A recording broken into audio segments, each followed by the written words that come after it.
should be consuming iodized salt in this country. But when you look at the multi-indicator cluster survey report of 2010, it is showing you that only 23% of households in this country are consuming iodized salt. Where is the problem? Where does the problem lie?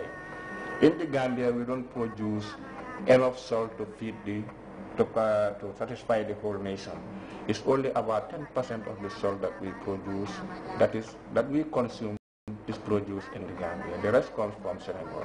However, the agency has engaged all major stakeholders, importers and salt miners, to ensure that all salt imported into the country is iodized in conformity with agency regulations. We will ensure that all salt imported into the Gambia have to be tested before it comes into the country, and if the salt is found not to be iodized, it's taken back to its country of origin. We have just recently been to Senegal. We have a lot of negotiations with the government, those responsible for nutrition in the country, the Ministry of Trade, the governor of Kaula, and even the salt producers themselves.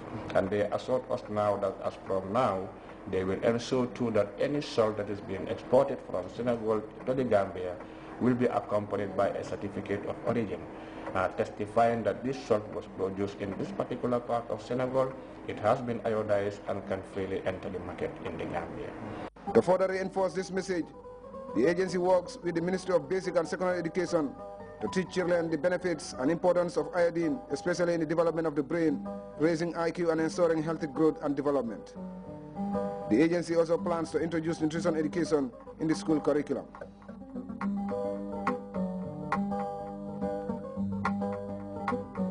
To complement and further harmonize their activities, the agency also supports the Baby-Friendly Hospital Initiative, which was launched in 1993 to entrench basic health practices in government-run hospitals and health centers.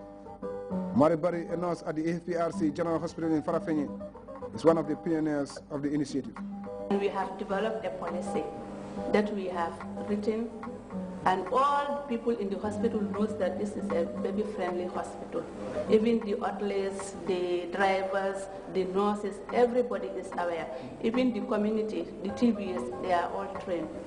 This policy is telling you that when any woman who comes to this hospital, when you deliver in the ward here, you put your baby to breast milk. We start breastfeeding immediately after half an hour of delivery.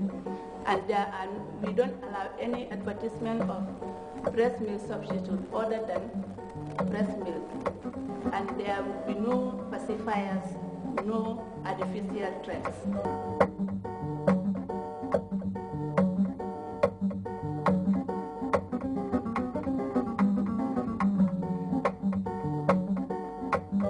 Mothers are really acquired with this policy. They really know it and they welcome the policy. They don't give anything to their babies. When they deliver, they put their babies immediately to breast. And when they are admitted, they will be with their babies in bed. They are not separated. That means rooming. Promoting healthy growth through nutrition is a major priority of NANA. Towards this end, the agency supports the establishment of village horticultural gardens to augment vegetable production, which contain essential ingredients to fight anemia, which recently has been on the increase. Prevention is better than cure. We didn't know that until the coming of Nana. Now we know that vegetables are important and a good source of nutrients. They should be consumed in adequate quantities and should not be sold. That's what we used to do then, but now with Nana's intervention, we know. I am a traditional birth attendant in the village. A lot of pregnant women were referred to the main clinic in Basse, suffering from anemia. But Nana has taught us the importance of vegetables and empowered us to produce them. We are very grateful. We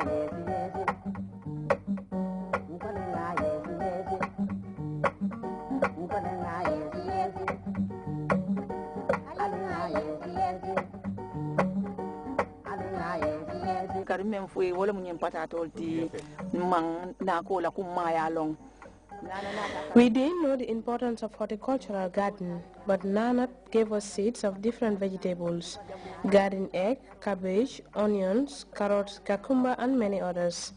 They taught us what a balanced diet is. We now know what the body needs: proteins, carbohydrates, and vitamins for growth, energy, and protection against diseases. We now know all that.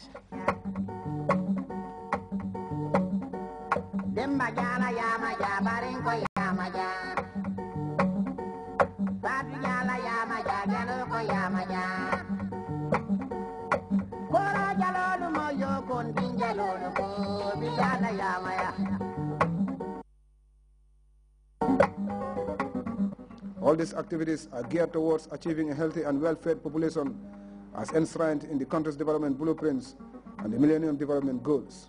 But the challenge the agency faces is how to sustain the gains already registered, as well as also expanding interventions into communities across the country. There are always plans to expand. You know, in the Gambia, I think there are approximately about 2,000 plus communities. I mean villages, things like that. You know, when you look at the GBO statistics, about 2,000 of them. Yet we are only into 600. So that means we need to scale up. But scaling up also depends on the availability of funds.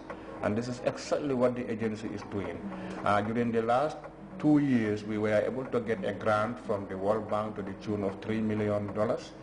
And believe in me, I think when you were going through the country, you were seeing those signboards saying that you are now entering a baby-friendly community initiative village.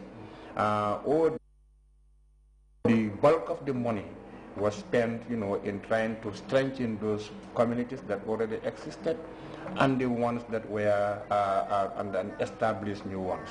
So at the moment, that project is phasing out, but still now we are engaging the bank, the World Bank, and other donors and partners in country to see how best we can mobilize additional resources to expand to the rest of the country.